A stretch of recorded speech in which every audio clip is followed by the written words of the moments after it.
Hello friends, study with Krishna channel में एक बार आपका फिर स्वागत है। हम पढ़ रहे हैं भारत में संवैधानिक विकास के विषय में। संवैधानिक विकास के क्रम में हमने पिछले 2 क्लासेज में डिस्कस किया है, उसके आगे आज हम कंटिन्यू करेंगे। ये पार्ट 3 है। अगर पीछे के पार्ट्स आपने नहीं देखे तो पहले वो देखना ज़रूरी है, उसी के बाद में ये क्लास आपको समझ में आएगी। तो देखिए, पीछे के क्लासेज में हमने जो डिस्कशन किया है वो हमने 1773 का रेगुलेटिंग एक्ट डिस्कस किया है। वहाँ पर हमने देखा था कि आपका गवर्नर जनरल, बंगाल का गवर्नर जनरल आया और सर्वोच्च न्यायालय आया। सर्वोच्च न्यायालय, इस चीज़ को हमने वहाँ पे डिस्कस कर लिया था पूरी तरीके से। इसके बाद में जो सबसे महत्वपूर्ण हमने डिस्कस किया वो 1784 का एक्ट हमने डिस्कस किया था। 1784 के एक्ट में जो सबसे प्रमुख बात निकल के आई थी वो 2 चीज़ें आई थी। एक तो जो है ब्रिटिश भारत की संकल्पना जो है, यानी कि जो भी कंपनी ने यहाँ पर क्षेत्र अर्जित किए थे उनको जो है ब्रिटिश आधिपत्य का क्षेत्र घोषित किया गया। क्या कहा गया? ब्रिटिश आधिपत्य का क्षेत्र, आधिपत्य का क्षेत्र। और दूसरी चीज़ आपने देखी कि 1784 में ही यहाँ पर एक नई कंट्रोलिंग बॉडी बना दी गई, यानी कि कंपनी को निर्देशित करने के लिए जो निदेशक मंडल होता था वो तो रहा ही, उसके अतिरिक्त एक जो है नियंत्रक बोर्ड की स्थापना भी कर दी गई। यहाँ पे एक नियंत्रक बोर्ड बनाया गया और ये नियंत्रक बोर्ड जो है ये कंपनी के राजनीतिक कार्य जो होते थे, यानी कि जो प्रशासन संबंधी काम, यानी आप कह सकते हो नागरिक, सैन्य और राजस्व के संबंधी जो कार्य होते थे उनको निर्देशित और कंट्रोल करने के लिए नियंत्रक बोर्ड बनाया गया। ये इंग्लैंड में संस्था थी। ये 2 महत्वपूर्ण हमने डिस्कस किए थे और इन्हीं को सपोर्ट करने वाले संशोधन और सहायक जो साथ में और एक्ट आए उनको भी हमने डिस्कस कर लिया था। बात 1793 तक हो चुकी थी। आज के इस क्लास में जो हम डिस्कस करने वाले हैं वो सबसे पहले हम चार्टर एक्ट 1813 की बात करेंगे। Charter act 1813। देखिए, 1793 वाले में आपने देखा था कि कंपनी का कार्यकाल, यानी कंपनी का जो अनुमति है, लाइसेंस है, वो 20 वर्ष के लिए बढ़ाया गया था। तो 1813 में रिन्यूअल का समय आ गया है, तो 20-20 वर्ष के लिए बढ़ाया जा रहा है। तो 1813, 1833, 1853 ये 3 जो हैं वो 20-20 समय के अंतराल पे रिन्यूअल के टाइम आए। तो 1813 में पुनः 20 वर्ष के लिए बढ़ाया गया, फिर 1833 में फिर 20 वर्ष के लिए बढ़ाया गया और 1853 में 20 वर्ष के लिए नहीं बढ़ाया गया। उसमें कहा गया कि किसी भी समय अब कंपनी का जो प्रशासनिक कार्य है वो ख़त्म किया जा सकता है।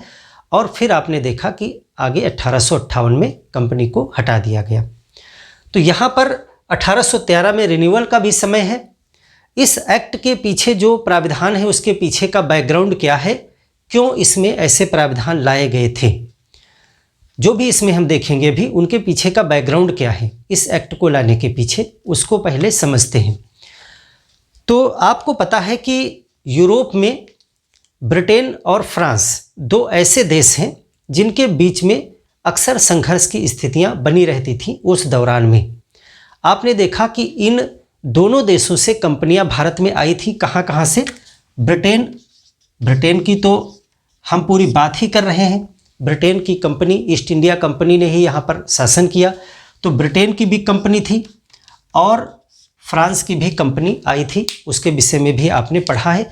फिर आपने देखा कि ब्रिटेन और फ्रांस के बीच में अक्सर जो है संघर्ष की स्थितियां यूरोप में बना करती थीं और उसकी वजह से यहाँ भी कंपनियां भिड़ जाया करती थीं, उसको भी आपने समझा था। और फिर आपने देखा था किस प्रकार से ब्रिटेन की जो ईस्ट इंडिया कंपनी थी वो हावी हो गई अन्य देशों की कंपनियों पर और उसने भारत में एक छत्र शासन स्थापित कर लिया था। लेकिन यूरोप में ब्रिटेन और फ्रांस कि आपस में कुछ न कुछ विवाद की स्थितियां बनी रहती थीं। और आप विश्व इतिहास में पढ़ेंगे नेपोलियन के विषय में। नेपोलियन बोनापार्ट, नेपोलियन फ्रांस का था और फ्रांस और ब्रिटेन का चूंकि अच्छा तालमेल नहीं बन पा रहा था, उस समय कब? ये 1813 के आसपास के समय में। तो जब नेपोलियन ने देखा कि ब्रिटेन का जो सामान है, ब्रिटेन में आपको पता है कि उसमें औद्योगिक क्रांति बढ़ रही थी, उद्योगों में बहुत ज़्यादा सामान बन रहा था और उसको पूरे देश विदेश में सप्लाई किया जाता था, यूरोप में भी और अन्य देशों में भी। तो फ्रांस ने एक योजना ये बनाई, यानी जो नेपोलियन था उसने एक योजना बनाई। नेपोलियन का कौन था? नेपोलियन कहाँ का था? फ्रांस का नेपोलियन। इसके विषय में विश्व इतिहास में आप पढ़ेंगे डिटेल में। नेपोलियन ने एक योजना बनाई कि ब्रिटेन को अगर हम सैन्य शक्ति से नहीं पछाड़ पा रहे हैं तो क्यों ना हम यहाँ पर कुछ आर्थिक क्षति करें ब्रिटेन की, जिससे इसको कंट्रोल करेंगे। और नेपोलियन ने एक योजना बनाई जिसको कहते हैं कॉन्टिनेंटल सिस्टम, यानी महाद्वीपीय प्रणाली। कॉन्टिनेंटल सिस्टम ये था कि नेपोलियन ने कहा कि फ्रांस और फ्रांस का जो भी अलायंस है, यानी जो भी साथी हैं, जो भी फ्रांस का समर्थन करते हैं, वो सभी लोग ब्रिटेन का कोई भी सामान नहीं खरीदेंगे, यानी ब्रिटेन के सामान का बहिष्कार करेंगे। ब्रिटेन के सामान के लिए उन देशों की मार्केट बंद हो जाएंगी, यानी वहाँ पर उनका व्यापार नहीं हो पाएगा। अगर यूरोप के मैप पर आप नज़र डालें तो इस तरह से यूरोप का जो पार्ट है वो आप अलग देखते हो। जब आप यूरोप का देखोगे पार्ट इस तरह से, तो यहाँ पर ये भूमध्य सागर है, इधर अफ्रीका है, तो आपको यहाँ मिलेगा फ्रांस और यहाँ पर एक द्वीप के रूप में आपको मिलेगा ब्रिटेन। कुछ इस तरह से आप नक्शा देखते हो, यहाँ बीच में इंग्लिश चैनल है। तो ब्रिटेन द्वीपीय देश है और ब्रिटेन को इसका फ़ायदा भी मिला। इसको इतिहास में आप पढ़ते हो कि क्यों वहाँ पर औद्योगिक क्रांति हुई सबसे पहले, यानी कि जो यूरोप में पुनर्जागरण हुआ उसका ज़्यादा फ़ायदा ब्रिटेन को हुआ था। तो ब्रिटेन में जो सामान है वो यहाँ यूरोप में बिकता था, लेकिन फ्रांस ने इधर एक एलियंस बना लिया, एक समझौता कर लिया कई देशों के साथ में कि हम ब्रिटेन के सामान को यहाँ इस एरिया में नहीं बिकने देंगे, यानी यूरोप के तमाम देशों में, हर एक देश में नहीं लेकिन तमाम क्षेत्र में जहाँ जहाँ पर नेपोलियन यानी फ्रांस का प्रभाव था वहाँ नहीं बिकने देंगे। अब ये ब्रिटेन का सामान, यानी ब्रिटेन के जो व्यापारी थे वो सब घाटे में जाने लगे। तो वो पहले से भी ब्रिटेन की संसद पर दबाव बनाया करते थे कि हमारे लिए एशिया की मार्केट खोली जाए। अब एशिया यहाँ है, यहाँ इंडिया है, ये इस तरह से इंडिया में व्यापार होता था, लेकिन इंडिया में ब्रिटेन का सामान लाने के लिए सिर्फ एक ही कंपनी थी, ईस्ट इंडिया कंपनी। वही इंडिया और इंडिया या इंडिया के आसपास देश हैं, चीन है, इंडोनेशिया है, श्रीलंका है, ये जो इधर के एशिया, पूर्वी एशिया के देश थे, वहाँ से और यूरोप के बीच में व्यापार करने के लिए कौन सी कंपनी थी? East India company. आपको हमने अभी पहली क्लास में बताया था जब संवैधानिक विकास शुरू किया था कि 1600 में एक चार्टर एक्ट के द्वारा, एक राजलेख के द्वारा जो ब्रिटेन की ईस्ट इंडिया कंपनी थी उसको एकाधिकार दिया गया था, मोनोपोली दी गई थी कि सिर्फ आप ही अकेले कंपनी जो है इंडिया के साथ में व्यापार करेगी। और वो एकाधिकार बढ़ता चला आ रहा था 1813 तक। अब यहाँ पर इस सिचुएशन की वजह से ब्रिटेन की संसद पर बहुत भारी दबाव है, क्योंकि बहुत से व्यापारियों का ये दबाव है कि अब एकाधिकार ख़त्म कर दीजिए कंपनी का और हमारी कंपनियों को भी भारत या भारत के आसपास के देशों के साथ में व्यापार करने की अनुमति दीजिए। तो फिर इसी उद्देश्य को ध्यान में रखते हुए और भी तमाम परिस्थितियां थी, कंपनी में भी तमाम सुधार और शासन की ज़रूरत थी। इन सारी परिस्थितियों को ध्यान में रख करके 1813 का एक्ट पास किया गया।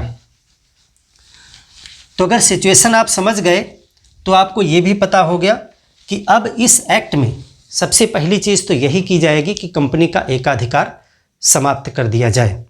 तो पहला पॉइंट इस एक्ट में जो आया वो ये है कि जो ईस्ट इंडिया कंपनी है, ईस्ट इंडिया कंपनी का एकाधिकार व्यापार पे एकाधिकार, ईस्ट इंडिया कंपनी का पूर्वी एशिया के साथ, पूरी बात लिखेंगे तब ज़्यादा समझ में आएगा, ईस्ट इंडिया कंपनी का पूर्वी एशिया के साथ व्यापार व्यापार का एकाधिकार समाप्त। इस एक्ट में कह दिया गया कि अब सिर्फ ईस्ट इंडिया कंपनी ही व्यापार नहीं करेगी, बल्कि इंग्लैंड के अन्य लोगों को भी मौका मिलेगा, वो भी जो है ईस्ट एशिया के साथ में व्यापार कर सकते हैं, भारत के साथ में श्रीलंका, इंडोनेशिया आदि देशों के साथ में व्यापार कर सकते हैं। लेकिन अब देखिए, यहाँ पर आपको इतिहास के चैप्टर में बताया था कि कुछ सिचुएशन चाय को लेकर के थी, चाय और अमेरिका और वो सारा संपर्क वहाँ पे आप पढ़िएगा, फिर से यहाँ पर हम डिटेल में नहीं बताएंगे आपको। चाय को लेकर के कुछ समस्याएं थी, तो चाय का एकाधिकार नहीं समाप्त किया जा सकता था, और उसी में चीन भी उसी सिस्टम में अटैच है। तो चीन के साथ में जो ईस्ट इंडिया कंपनी व्यापार करती थी, तो एक दो क्लास यहाँ पर और बढ़ा दिए गए, यानी व्यापार तो समाप्त कर दिया गया एकाधिकार, लेकिन चीन के साथ व्यापार, चीन के साथ व्यापार एवं चाय पर एकाधिकार बना रहेगा, एकाधिकार बना रहेगा। अब यहाँ पर थोड़ा सा क्वेश्चन भ्रमित होने वाले हो जाते हैं। प्रश्न जब आएगा आपके एग्जाम में कि किस एक्ट में कंपनी का व्यापारिक एकाधिकार समाप्त कर दिया गया, तो वहाँ पर दो जगह पर कन्फ्यूजन होता है। देखिए, 1813 आप पढ़ोगे और एक अभी इसके बाद में आपको 1833 बताया जाएगा। 1833 में भी कंपनी का व्यापार समाप्त किया गया पूरी तरीके से, और 1813 में भी कंपनी का एकाधिकार समाप्त किया गया आंशिक रूप से, क्योंकि दो चीज़ें छोड़ दी गई यहाँ पे। कौन सी? चीन के साथ सभी वस्तुओं का व्यापार, चीन के साथ सभी वस्तुओं का व्यापार और चाय का व्यापार, दो चीज़ें इसमें अपवाद हैं। बाकी अन्य वस्तुओं का व्यापार और अन्य देशों के साथ व्यापार वो सबके लिए ओपन कर दिया गया। तो इसको आप आंशिक भी मान सकते हो। तो अगर प्रश्न आता है कि किस अधिनियम में कंपनी का, देखिए शब्द आप समझ लीजिएगा, कंपनी का व्यापारिक एकाधिकार समाप्त किया गया, एकाधिकार समाप्त, तो आप किसको टिक करेंगे? 1813 को टिक करेंगे या 1833 को टिक करेंगे? तो देखिए, जब कभी भी एकाधिकार की बात करें, व्यापारिक एकाधिकार को समाप्त करने की बात करें, तो हमेशा आप 1813 को ही टिक करेंगे, क्योंकि इसी में जो मोनोपोली थी, यानी अकेले कंपनी काम करेगी, वो बात खत्म कर दी गई। अब अन्य कंपनियां भी आ जाएंगी। भले दो चीज़ों पर नहीं छूट है, लेकिन ये शर्त सही है, कंपनी का व्यापारिक एकाधिकार तो खत्म हो गया, ये इसी 1813 से ही। तो फिर 1833 वाला मामला क्या है? जब कभी प्रश्न में इस तरह से आए कि कंपनी का व्यापार का अधिकार समाप्त कर दिया गया, कंपनी का व्यापारिक अधिकार पूर्णतः समाप्त, जब पूर्णतः शब्द लगा दे या एकाधिकार शब्द ना प्रयोग करे, सिर्फ व्यापारिक अधिकार की बात करे, तो आपको अभी आगे बताया जाएगा कि 1833 में क्या कह दिया गया कि अब एकाधिकार तो बात छोड़ ही दीजिए, कंपनी व्यापार ही नहीं कर सकती है, यानी ईस्ट इंडिया कंपनी का व्यापार करने का अधिकार खत्म कर दिया गया। यहाँ एकाधिकार, चाय, चीन कुछ भी नहीं, सब खत्म, टोटल खत्म। तो टोटल की जब बात करेगा कि पूरी तरीके से कंपनी का व्यापार कब खत्म कर दिया गया, तो 1833 की बात करेंगे, और सिर्फ कंपनी का व्यापारिक एकाधिकार कब खत्म किया गया, तो 1813 को टिक करेंगे। दोनों अलग अलग क्वेश्चन हैं, दोनों हर तरीके से पूछे गए हैं और हर बार जो है गलत क्वेश्चन करके आते हैं आप।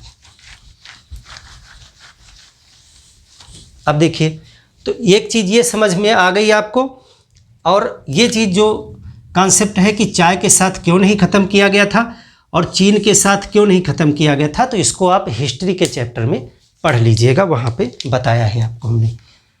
दूसरा, अब 1813 में जो दूसरी सबसे बड़ी बात है, अभी हम आएंगे देखेंगे इसमें क्या क्या परिवर्तन हुए हैं संवैधानिक रूप से, लेकिन अभी कंपनी पे बात कर लें और थोड़ा सा धार्मिक इसमें पंच भी है।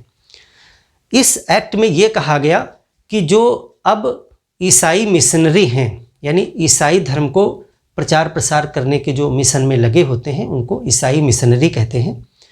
ईसाई मिशनरी जो हैं वो अब भारत जा सकते हैं और वहाँ पर ईसाई धर्म का प्रचार प्रसार कर सकते हैं, संस्थाएं खोल सकते हैं, यानी इस तरह का कार्य कर सकते हैं, गिरजाघर वगैरह बना सकते हैं। तो क्या पहले ईसाई नहीं आते थे? आते थे, लेकिन अब एक एक्ट के माध्यम से ये आधिकारिक तौर से ये बात कह दी गई कि अब जो है ईसाई मिशनरियों को छूट दी गई। किसको? ईसाई मिशनरियों को,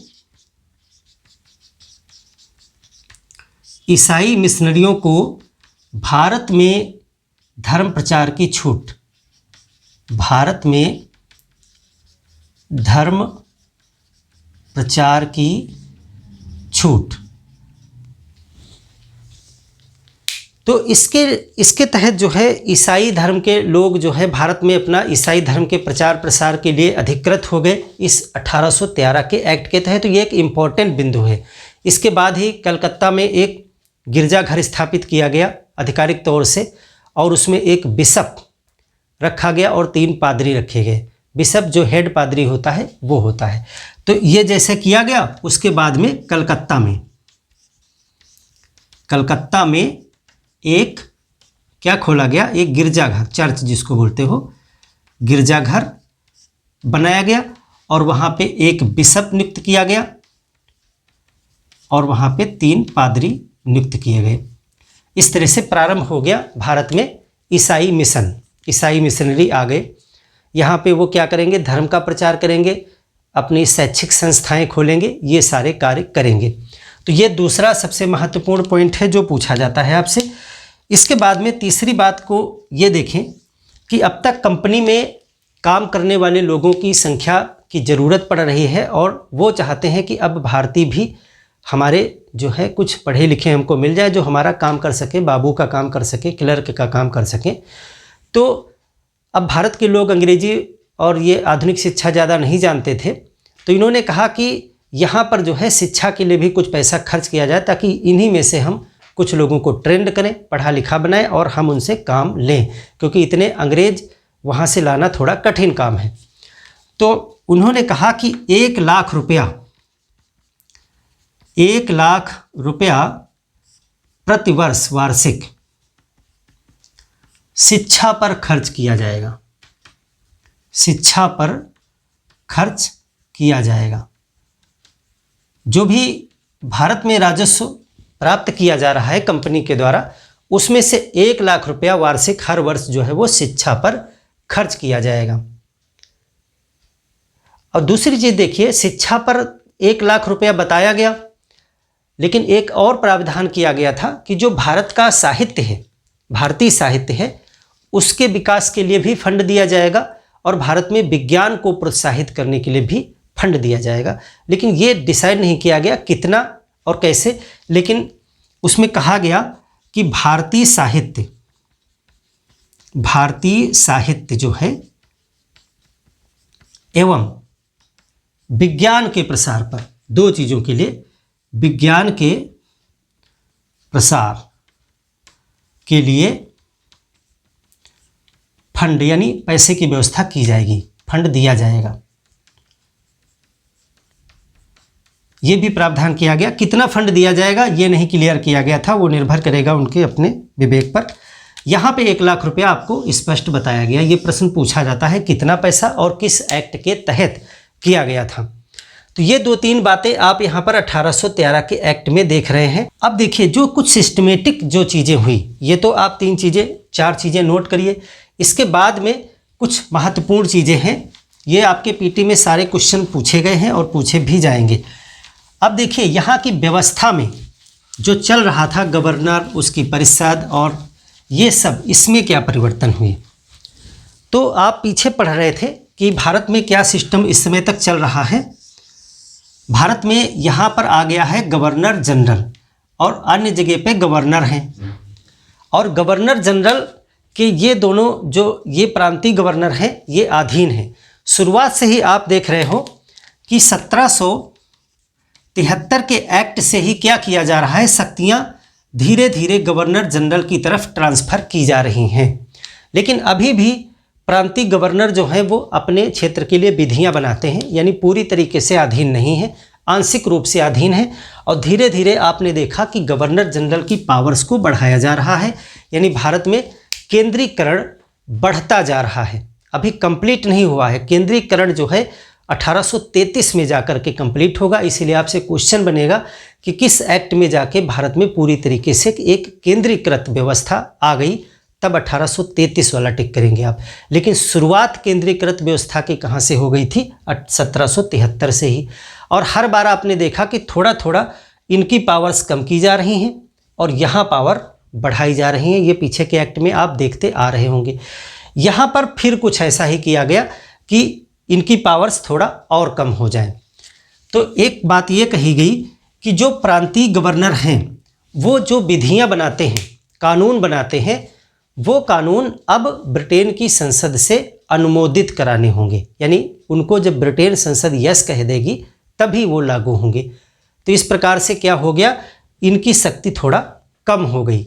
और 1833 में जाकर के आप देखोगे कि इनकी विधि बनाने की शक्ति ही खत्म कर देंगे, छीन लेंगे, यानी बिल्कुल इनको गवर्नर जनरल के अधीन कर देंगे।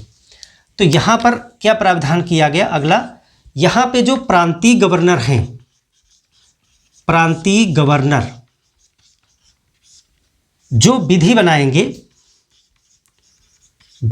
बनाएंगे उसे ब्रिटिश संसद किसके माध्यम से? यही गवर्नर जनरल को भेजेंगे, ये ब्रिटिश संसद से पास कराएगा।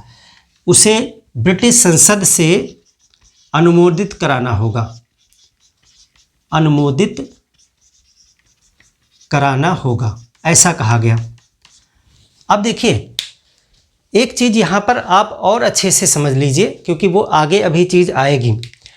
ये जो यहाँ पर ब्यूरोक्रेसी है, यानी जो कर्मचारी हैं, कंपनी शासन कर रही है, लेकिन जो कंपनी के मुलाजिम हैं, तमाम पदों पर लोग जो हैं, उसकी भर्ती अभी जो है जो बोर्ड ऑफ डायरेक्टर उसी की सहमत से होती है, यानी वो कंपनी के मुलाजिम होते हैं। प्रशासन भले ही वो क्राउन के लिए हो रहा है, लेकिन उसमें जो लोग लगे हुए हैं उसकी भर्ती अभी कंपनी के ही अंडर में है।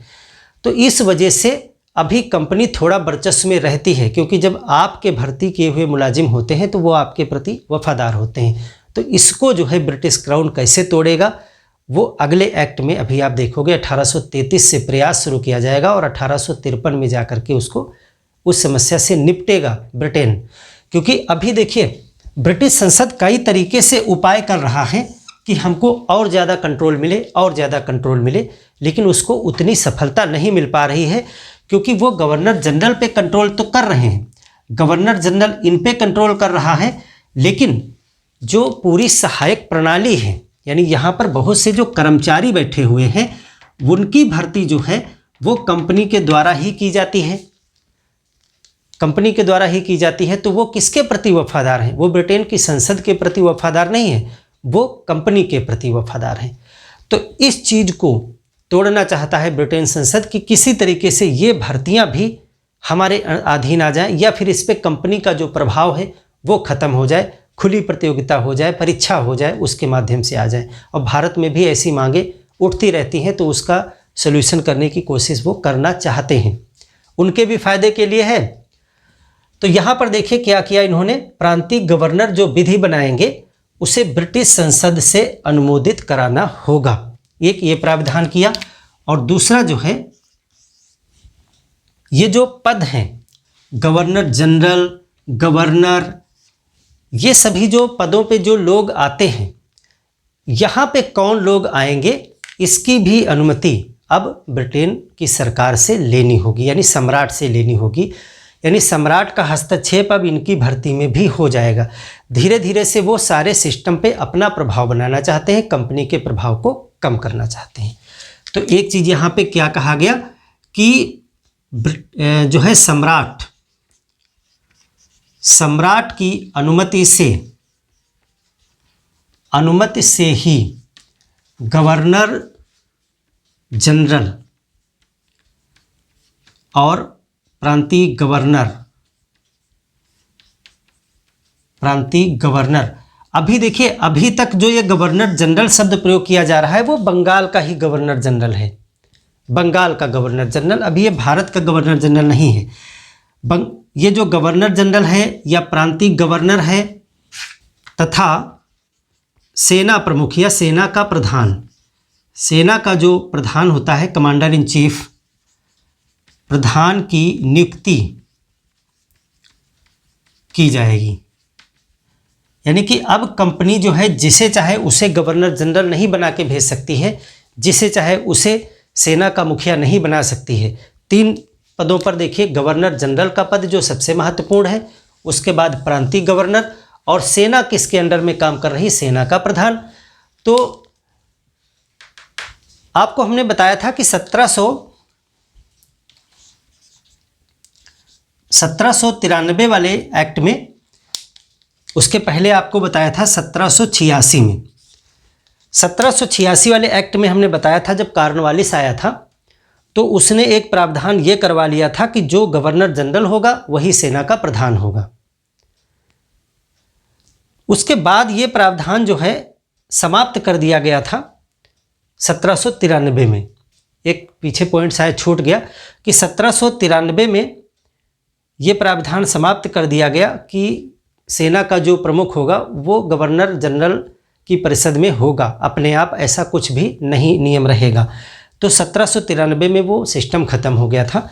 तो यहाँ पर सेना का प्रधान जो होगा उसकी नियुक्ति, गवर्नर जनरल की नियुक्ति और प्रांतीय गवर्नर की नियुक्ति अब सम्राट की अनुमति से यानी ब्रिटेन की अनुमति से ही होगी।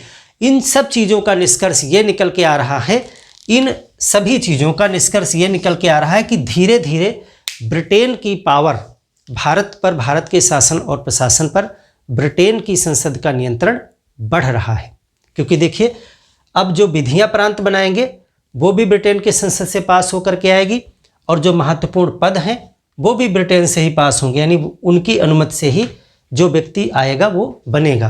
तो इसका मतलब वो हर मुख्य पदों पर अपने कर्मचारी बिठाएंगे, बिठा दिए उन्होंने। गवर्नर जनरल उनका आदमी होगा, ये गवर्नर भी उन्हीं के आदमी होंगे, और जो सेना का प्रधान होगा वो भी उन्हीं के बताया हुआ व्यक्ति होगा। तो अब रह क्या गया, कंपनी का क्या रह गया वहाँ पे? अब कंपनी का सिर्फ और सिर्फ रह गया ब्यूरोक्रेसी, यानी जो कर्मचारी हैं पूरे, उनकी नियुक्ति पर भी, जो सिविल सर्वेंट हैं उनकी नियुक्ति पर भी अगले एक्ट में ब्रिटेन की संसद जो है छापा डालने वाली है। यानी कि उसमें भी हस्तक्षेप शुरू करेंगे कि ये महत्वपूर्ण पद तो हमने अपने अंडर में कर ही लिए हैं, अब जो बचा पूरा सरकारी सिस्टम का जो पद है उस पर भी अब वो हस्तक्षेप करेंगे कि वहाँ पर भी कंपनी का एकाधिकार खत्म हो जाए और वहाँ भी खुली प्रतियोगिता हो।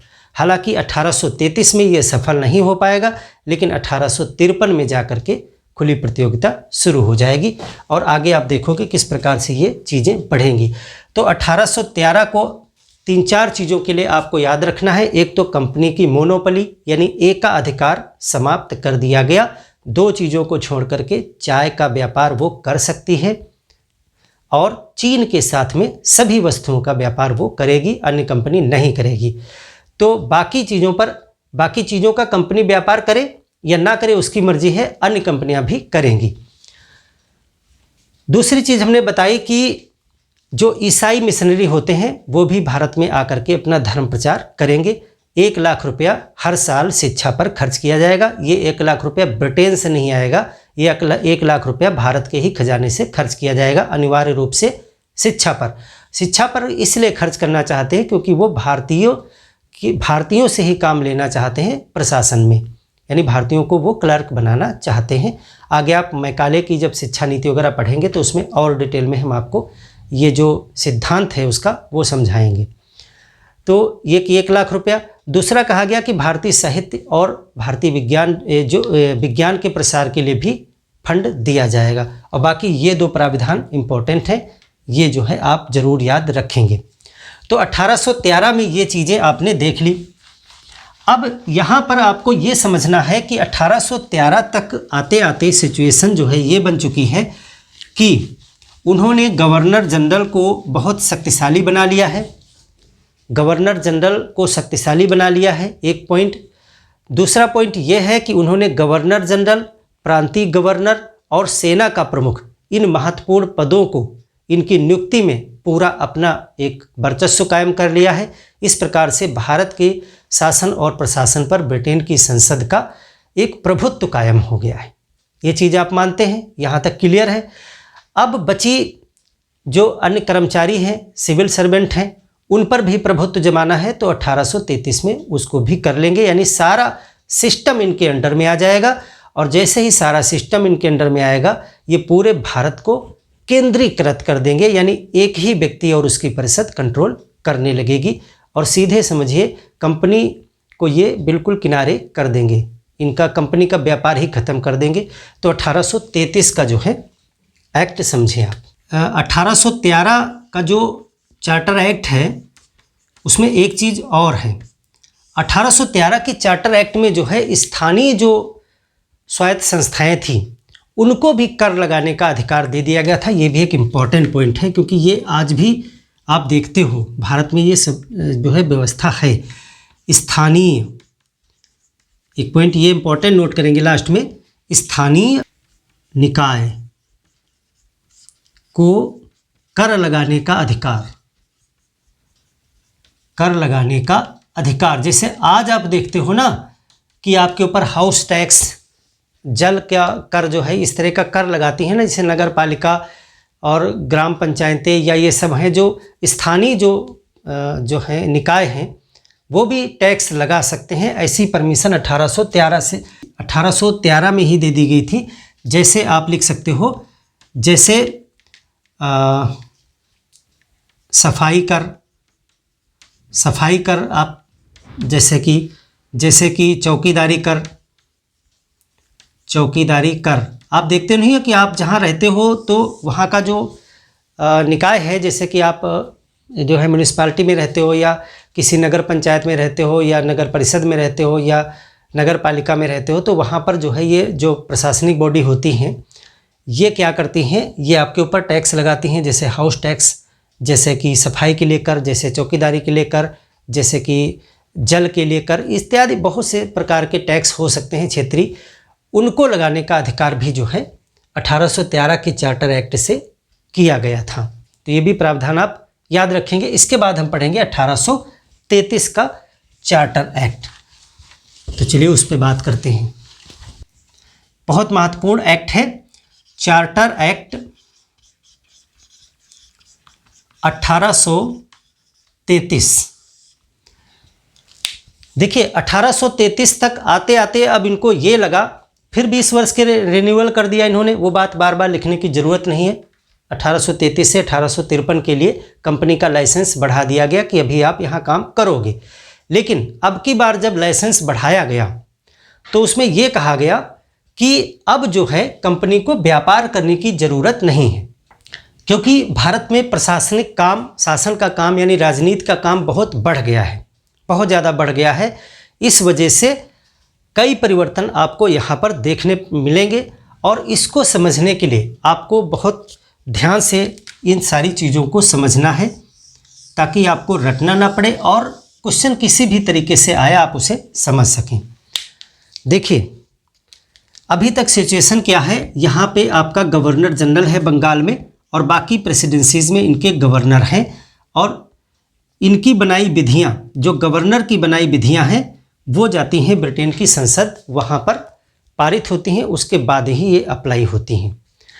अब देखिए इस एक्ट में क्या करेंगे। पहला चीज़ आप देखिए, पूरी तरीके से केंद्रीकृत व्यवस्था इनको लानी है, यानी कि यहाँ पर एक केंद्रीकृत व्यवस्था लॉन्च कर देंगे। ये केंद्रीकृत व्यवस्था, संपूर्ण केंद्रीकृत व्यवस्था यहाँ पर कंप्लीट हो गई आकर के, जो 1773 से इन्होंने प्रारंभ की थी। तो अब पूरी तरीके से अगर कब्जा करना है तो अब कंपनी दो काम जो कर रही थी, कौन से, व्यापार, और एक तो व्यापार कर रही थी कंपनी, दूसरा राजनीति का काम भी कर रही थी। तो अब दोनों कार्य करना पॉसिबल नहीं है। तो पहला काम यह है कि कंपनी का एक काम खत्म करो, व्यापार को खत्म कर दो। 1813 में उन्होंने थोड़ा तो ख़त्म ही कर दिया था, एकाधिकार ख़त्म कर दिया था। अब यहाँ पर व्यापार ही ख़त्म कर देंगे, सिर्फ और सिर्फ एक प्रशासनिक संस्था बना देंगे इसको कि अब भारत पे शासन और प्रशासन करने का काम कंपनी करेगी। किसके लिए करेगी? सम्राट के लिए करेगी, और कंपनी एक प्रतिनिधि के रूप में सिर्फ शासन और प्रशासन करेगी। तो केंद्रीकृत व्यवस्था यहाँ पर लाए, उसके लिए इन्होंने क्या किया कि अब ये जो गवर्नर जनरल है बंगाल का, इसको भारत का गवर्नर जनरल बना दो। यानी अब ये पूरे भारत का गवर्नर जनरल बन जाए, और इन गवर्नर के पास में जो शक्तियां हैं विधि बनाने की वो ख़त्म कर दो। सिर्फ और सिर्फ यही जो भारत का गवर्नर जनरल है, यही जो है पूरे भारत के लिए कानून बनाए। यानी पूरी तरीके से केंद्रीकृत व्यवस्था। अभी तक इनके पास कुछ शक्तियां थी, लेकिन वो शक्तियां अब खत्म। तो गवर्नर जनरल जो बंगाल का है उसको क्या बना दिया? भारत का गवर्नर जनरल। बंगाल के गवर्नर जनरल को, बंगाल के गवर्नर जनरल को इन्होंने क्या बना दिया? भारत का गवर्नर जनरल। आपसे अब यहाँ पर एक क्वेश्चन बन जाता है कि भारत का पहला गवर्नर जनरल कौन बना? तो भारत का पहला इस प्रकार का गवर्नर जनरल बना लॉर्ड विलियम बेंटिंक। तो भारत का प्रथम गवर्नर जनरल कौन है? भारत का जब शब्द लगाएगा तो लॉर्ड विलियम बेंटिंक। और पूछेगा कि बंगाल का अंतिम गवर्नर जनरल कौन था? तो बंगाल का अंतिम गवर्नर जनरल, यानी जो पद अब खत्म किया जा रहा है, वो भी यही है, क्योंकि यही आपको यहाँ लिखा है ना कि बंगाल के गवर्नर जनरल को ही भारत का गवर्नर जनरल बना दिया गया। इसका मतलब है लॉर्ड विलियम बेंटिंक बंगाल का गवर्नर जनरल था उस समय, और उसी को भारत का गवर्नर जनरल बना दिया गया। अब ये चूंकि भारत का गवर्नर जनरल हो गया है, तो अब ये पूरे भारत के लिए कानून बना सकता है, ये और इसकी परिषद। और एक सिचुएशन आपको याद है, अभी गवर्नर जनरल जो होता था, गवर्नर जनरल प्लस 3 सदस्य इसके परिषद में होते थे। यही तो सिचुएशन थी, पीछे की क्लास आप याद करो कि गवर्नर जनरल के पास में जो परिषद है वो 3 सदस्य की होती थी। हालांकि 73 में तो 4 थे, लेकिन बाद में उसको 3 कर दिए गए थे, वो पूरा आपको याद ही होगा। तो ये जो गवर्नर जनरल अब चूंकि भारत का गवर्नर जनरल हो गया, तो इसके पास अब पूरे देश के कानून बनाने की शक्ति आ गई। तो अब कहा गया कि गवर्नर, अब इसको लिखेंगे हम भारत का गवर्नर जनरल, भारत का गवर्नर जनरल, भारत का गवर्नर जनरल प्लस उसकी परिषद, उसकी परिषद पूरे भारत के लिए विधि बनाएंगे, पूरे भारत के लिए विधि बनाएंगे।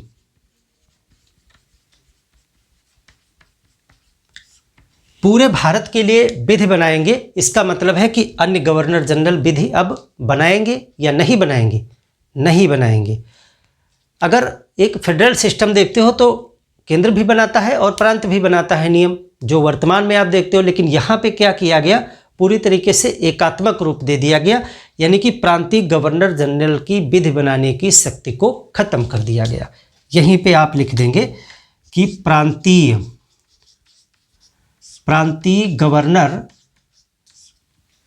की विधि बनाने की शक्ति को वापस ले लिया गया, विधि बनाने की शक्ति को वापस ले लिया गया, ले लिया गया। यहाँ पे वापस ले लिया गया शब्द हमने प्रयोग किया है। वापस ले लिया गया इसका मतलब कभी इनको दिया गया था, जो चीज़ दी जाती वही तो वापस ली जाती है। तो आपको 1726 के एक्ट में हमने बताया था, चार्टर एक्ट 1726, उसमें हमने बताया था कि गवर्नर को जो है विधि बनाने की शक्ति दी गई थी, गवर्नर्स को। पहले तो विधि कौन बनाता था? पहले कंपनी के लिए विधि जो है वो बोर्ड ऑफ, जो कोर्ट ऑफ डायरेक्टर थे वही बनाते थे ना। जब 1600 का चार्टर एक्ट पारित हुआ था तो कंपनी के लिए नियम कानून विधि कौन बनाता था? जो ऊपर डायरेक्टर बैठे थे, सभी निदेशक मंडल के लोग। लेकिन 1726 तक आते आते काम बहुत बढ़ गया था, तो उन्होंने कहा था कि अब जो गवर्नर है वो अपने अपने क्षेत्र के लिए विधि बना सकते हैं। फिर 1773 में आपने देखा कि कुछ अधिकार उठा के यहाँ गवर्नर जनरल के पास ले आए गए, जो संधि युद्ध और इस तरह के मामले थे। अब यहाँ पर आप देख रहे हो कि 1833 में पूरी तरीके से प्रांतों के गवर्नर की विधि बनाने की शक्ति को वापस ले लिया गया है और अब ये शक्ति पूरे भारत के लिए भारत का गवर्नर जनरल और उसकी परिषद को दे दिया गया है।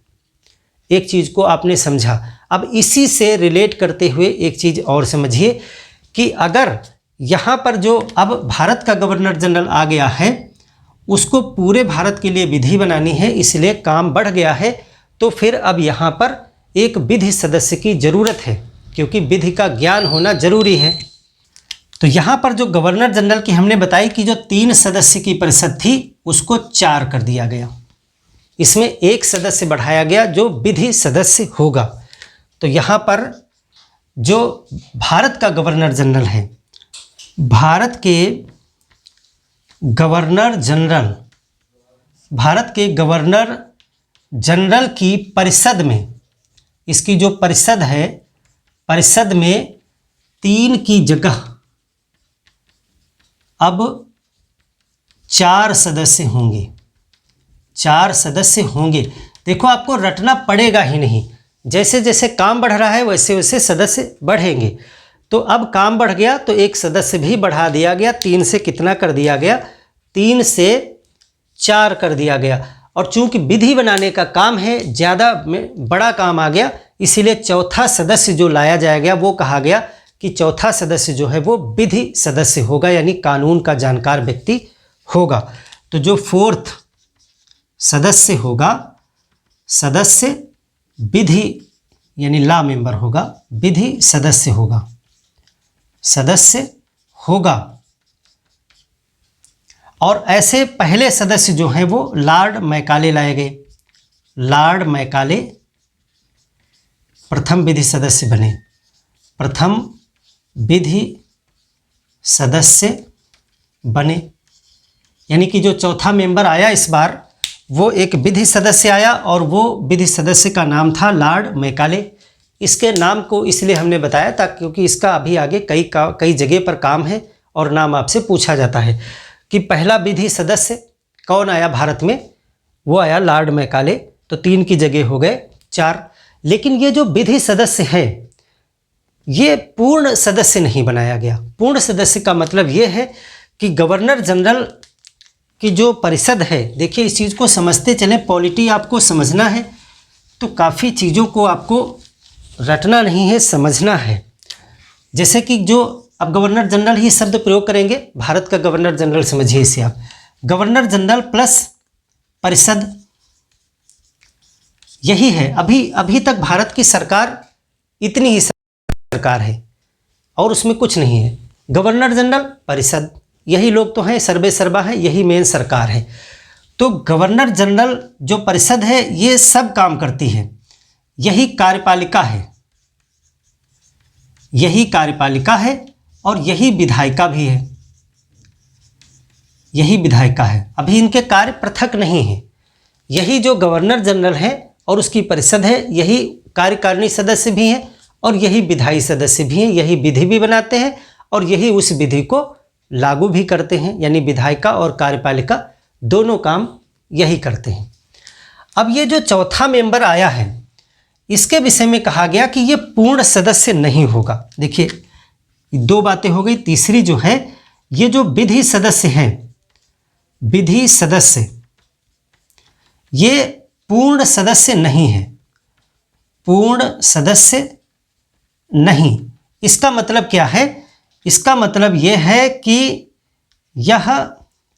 इसको जो है मत देने का अधिकार नहीं है, यानी कि इसको मत देने का अधिकार नहीं है, अधिकार नहीं है। यानी कि जब वोटिंग की बात आएगी तो वही जो पुराने 3 मेंबर हैं वही वोट डालेंगे, उसी से निर्णय होगा। ये अपना बैठे कार्रवाई में भाग ले, अपनी सलाह दे, विधि बनाने में सहयोग करे। ये सहयोग करेगा किस काम में? विधि बनाने में सहयोग करेगा। विधि बनाने में, चूंकि विधि सदस्य है ना, विधि बनाने में सहयोग करेगा, लेकिन ये वोट नहीं करेगा। जब फाइनल डिसीजन का समय आएगा तब वोट सिर्फ वही पुराने वाले 3 मेंबर जो हैं वही करेंगे। इसका मतलब है कि ये पूर्ण सदस्य नहीं है। तो इसको यहाँ पर इसलिए बताया आपको कि आपसे क्वेश्चन ये पूछा जाएगा कि विधि सदस्य पूर्ण सदस्य कब बन गया था। तो वो उसको आप यहीं पे नोट कर लें कि बाद में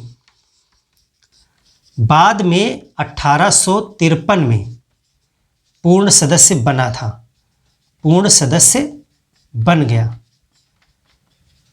था। यानी कि जो विधि सदस्य था वो बाद में 1853 वाला जब एक्ट आएगा इसके 20 साल बाद, तब इस विधि सदस्य को परमानेंट मेंबर बना दिया जाएगा। यानी परमानेंट मेंबर का मतलब है तब ये मत देने का जो अधिकार इसके पास नहीं था, वोट देने का, ये भी मिल जाएगा। जैसे कि वर्तमान समय में आप भारत में एक क्वेश्चन है आपसे, देखते हैं कितने लोग इसका जवाब देते हैं। वर्तमान समय में भारत में एक कौन ऐसा पद पर व्यक्ति होता है जो संसद की कार्रवाई में भाग ले सकता है। जैसे ये विधि सदस्य ले सकता था, लॉ का ज्ञानी लॉर्ड मैकाले, संसद की कार्रवाई में भाग तो ले सकता है लेकिन वो वोट नहीं दे सकता है, मतदान नहीं कर सकता है कार्रवाई में। ऐसा आज भी क्या कोई पद है भारत में? तो अगर है तो आप उसके विषय में जो जानते हैं वो बताइए। क्वेश्चन आप समझ गए होंगे।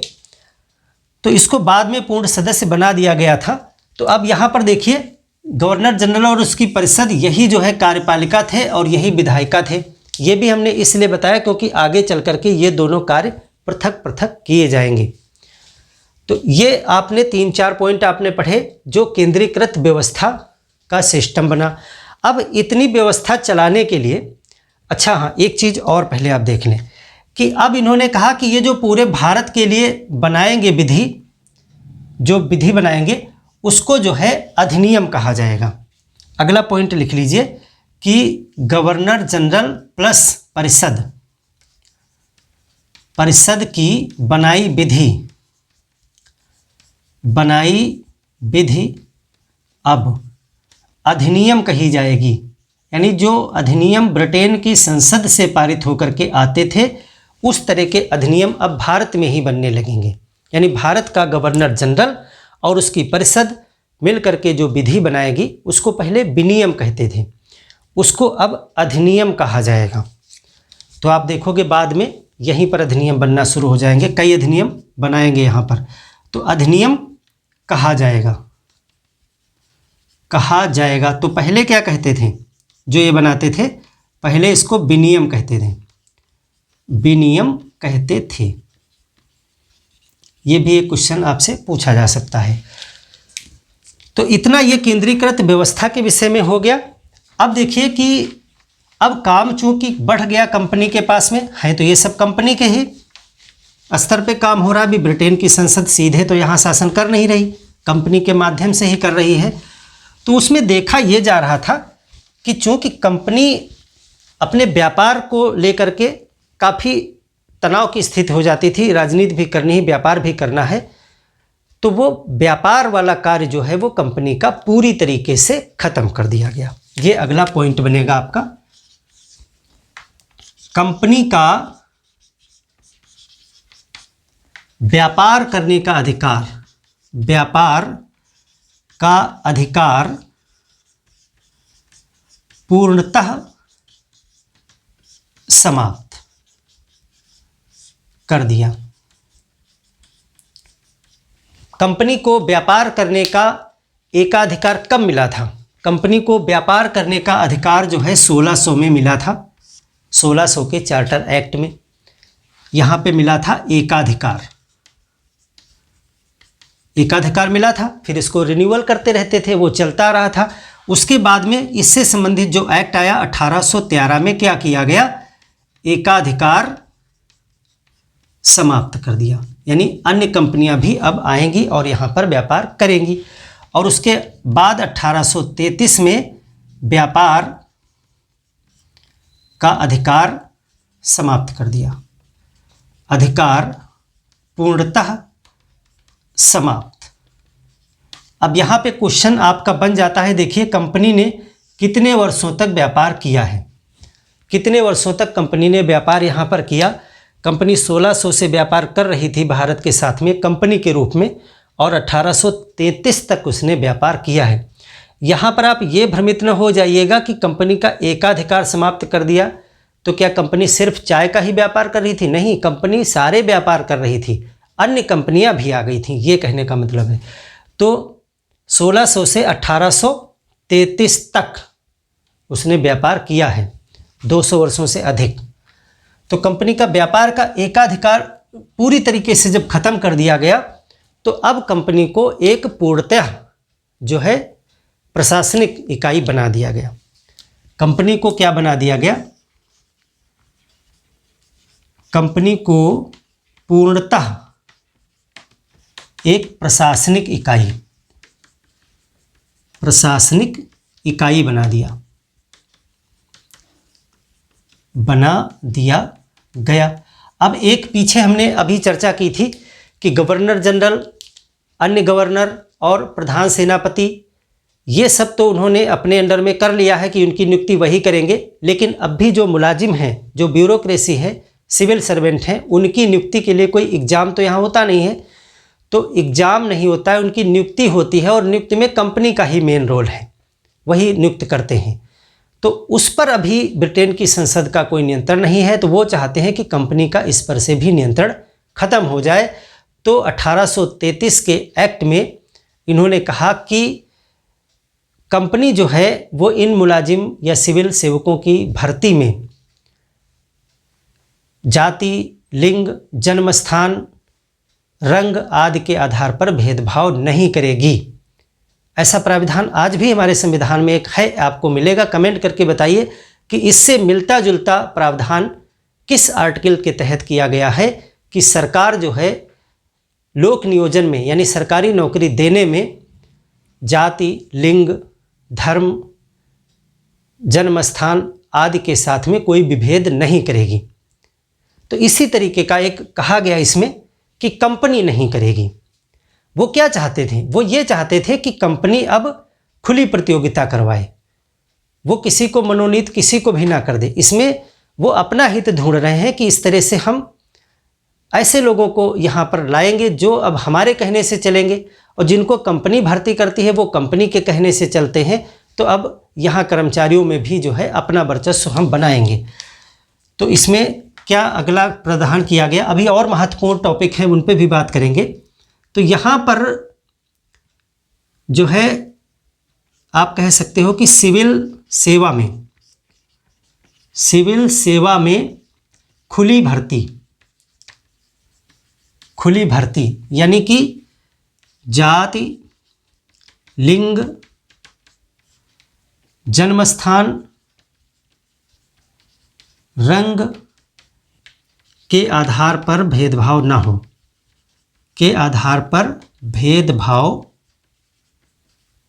हो, ऐसा प्रावधान किया गया। लेकिन यहीं पर आप लिख देंगे, लेकिन कंपनी के जबरदस्त विरोध किया उन्होंने कि पूरी तरीके से आप तो हमारा भट्ठा ही बैठा दोगे, सब व्यापार भी ख़त्म कर दिया, मुझको भी किनारे कर दिया और ये भी ले जाओगे आप। तो लेकिन कंपनी के विरोध के कारण, पैसा तो सब कंपनी में उन्हीं लोगों का लगा था ना, विरोध के कारण यह लागू नहीं हो सका। सब कुछ नहीं, सिर्फ यही प्रावधान, सिर्फ यही वाला प्रावधान। ऐसा नहीं आप सोच लेना कि पूरा एक्ट ही नहीं लागू हो सका, सिर्फ ये कि सिविल सेवा की खुली भर्ती। और ये देखो 20 साल बाद अगली बार में इसको लागू करवा ले जाएंगे वो। तो जब प्रश्न आएगा कि किस एक्ट में पहली बार खुली प्रतियोगिता का जो है किया गया था प्रयास, तो आप 1833 को टिक करेंगे। और किस एक्ट से खुली प्रतियोगिता प्रारंभ कर दी गई थी, इसमें प्रयास ही किया गया था, प्रयास सफल नहीं हुआ लेकिन किया तो गया। 1853 इसके बाद वाले एक्ट में ये चीज़ चालू हो जाएगी, तब उस पर हम बात करेंगे वहाँ पर। तो ये देखिए आपने ये चीज़ समझ ली। अगला देखिए, अभी लॉर्ड मैकाले से रिलेटेड एक बहुत महत्वपूर्ण पॉइंट है, उस पर बात करेंगे आप। यहीं पर एक और प्रावधान किया गया दास प्रथा को लेकर के। दास प्रथा को समाप्त करने की जो है घोषणा इसी एक्ट में की गई थी। दास प्रथा को समाप्त किया जाए।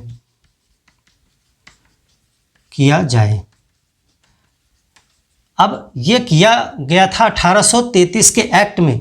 तो क्वेश्चन यहाँ दो प्रकार के बन जाते हैं, दोनों पर आपको ध्यान देना है कि दास प्रथा को समाप्त किया जाए, ये 1833 में ही घोषणा कर दी गई थी इसी एक्ट में।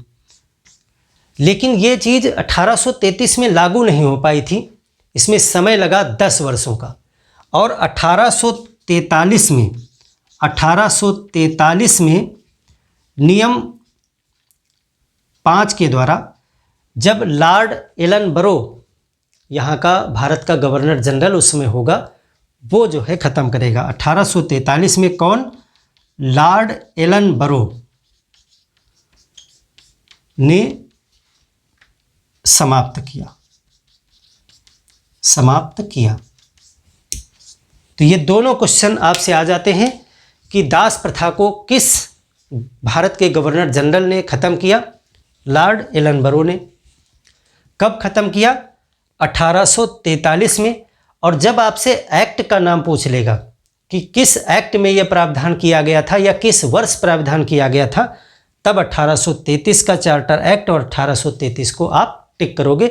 तो क्वेश्चन की भाषा अच्छे से पढ़ लीजिएगा, नहीं तो तुरंत आपका, जब आप वहाँ खुशी खुशी निकलेंगे एग्जाम से बाहर और यहाँ आपकी सारी खुशियाँ हवा हो जाएंगी, क्योंकि अलग अलग दृष्टिकोण से प्रश्न पूछे जाते हैं। आपसे प्रश्न किया जाएगा किस गवर्नर जनरल के कार्यकाल में दास प्रथा को खत्म करने का प्रावधान किया गया था? खत्म नहीं किया गया था, खत्म करने का प्रावधान किया गया था। गवर्नर जनरल का नाम पूछ रहा है तो लॉर्ड विलियम बेंटिंग, वही तो यहाँ पे आ रहा है 1833 में। और किस गवर्नर जनरल के कार्यकाल में खत्म कर दिया गया था? तब हो जाएगा लॉर्ड एलन बरो। तो प्रश्न को बहुत बारीकी से जरूर पढ़ें, एक कॉमा और एक शब्द से सारा कुछ आंसर बदल जाता है। तो दास प्रथा वाली बात हो गई आपकी। अब एक इम्पॉर्टेंट है चीज़ जो आपकी आईपीसी से रिलेटेड है, इंडियन पिनल कोड, जो आज भी आप जो है, जो लोग वकालत पढ़ते हैं, जो लोग लॉ पढ़ रहे हैं, विधि पढ़ रहे हैं, विधि शास्त्र, इंडियन पिनल कोड तो आप जानते ही होंगे, भारतीय दंड संहिता, उसी के आधार पर आज भी जो है विभिन्न जुर्म के लिए, विभिन्न अपराधों के लिए दंड दिए जाते हैं। वो भारतीय दंड संहिता जिसको बहुत परिश्रम के साथ जो है अंग्रेज़ों ने बनाया, 30 वर्षों तक, लगभग 30 वर्षों से ज़्यादा ही, लगभग उसको 30 वर्षों का मेहनत उसमें लगी उनको कोडिफिकेशन करने में। ये कहा गया कि चूंकि पूरे भारत का मामला अब देखना है, तो उसमें अब देखिए किस प्रकार से पूरा सत्ता बना रहे हैं वो, तो उसमें अब लिखित कानूनों की ज़रूरत है, क्योंकि बहुत ज़्यादा विवाद हो जाते हैं। भारत में बहुत प्रकार के लोग रहते हैं, विधि विविधता तब भी बहुत थी, आज भी बहुत है। अगर भारत में कोई लिखित चीज़ें न हो तो रोज़ ही विवाद जन्म ले लेंगे। तो संघ जहाँ होता है वहाँ संघ वाली व्यवस्था होने की स्थितियाँ जहाँ होती हैं वहाँ लिखित की ज़रूरत पड़ती ही है। तो उन्होंने कहा कि भारत में जो दंड देने के जो नियम कायदे कानून हैं उनको भी लिख लिया जाए, उनका भी संहिताकरण कर लिया जाए, यानी कोडिफिकेशन कर लिया जाए, एक पुस्तक नुमा उसमें पूरा सिस्टम बना लिया जाए। तो इसके काम के लिए इसी एक्ट में प्रावधान कर दिया गया था। इसमें जो है विधि आयोग का गठन, विधि आयोग का गठन का प्रावधान। प्रश्न सीधे बनेगा कि विधि आयोग का गठन किस एक्ट के आधार पर किया गया? तो चार्टर एक्ट 1833। देखिए चार्टर एक्ट 1833 से कितनी चीज़ें निकल के आ रही जो आज भी आपके शासन प्रशासन में हस्तक्षेप रखती हैं। आज भी जो है इंडियन पिनल आईपीसी आप पढ़ते हो तो ये यहीं से जन्म ले रही है, 1833 से। विधि आयोग का गठन का प्रावधान किया गया और एक विधि आयोग बाद में बनाया भी गया। प्रावधान कब किया गया? 1833 में ही। तो 1834 में अगले वर्ष जो है विधि आयोग बना, विधि आयोग गठित हो गया। और इसके अध्यक्ष जो बने वही जो हमारे विधि मेंबर आए नए, कौन से? Lord Macaulay. लॉर्ड मैकाले, इनको ये काम दिया गया। इस विधि आयोग का क्या काम था कि ये जो है दंड के कानून, दंड के कानूनों को संहिताबद्ध करें, कोडिफिकेशन करें, पूरी पुस्तक तैयार करें, पूरा सारे नियम कानून लिखें पुस्तक में।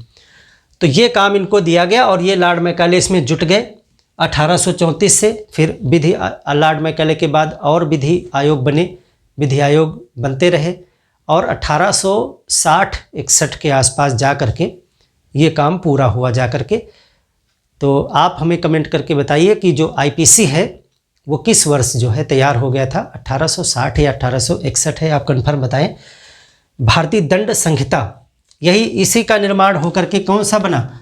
भारतीय दंड संहिता, आईपीसी, इंडियन पेनल कोड। तो ये यही है 1860, आई थिंक आप कंफर्म करके बताएं कि शायद 1860 आईपीसी 1860 है या 1861, कब ये हुआ इसको बताएं जरा विधि वाले बच्चे। तो विधि आयोग का गठन यहीं पे हुआ था और इन्होंने विधि का पूरा संहिताकरण किया। अब एक प्रावधान और है कि अंग्रेजों को बिना लाइसेंस भारत आने रहने की अनुमति इसी एक्ट में दे दी गई थी। इसके पहले लाइसेंस लेना पड़ता था, परमिशन लेनी पड़ती थी, तब जो है यहाँ आकर के संपत्ति क्रय विक्रय या रह सकते थे। अब बिना लाइसेंस ही आ जा सकते हैं।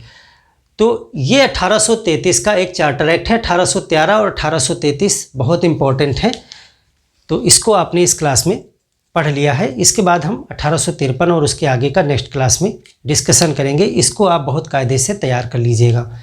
तो मिलते हैं एक और बेहतर क्लास में, तब तक के लिए धन्यवाद।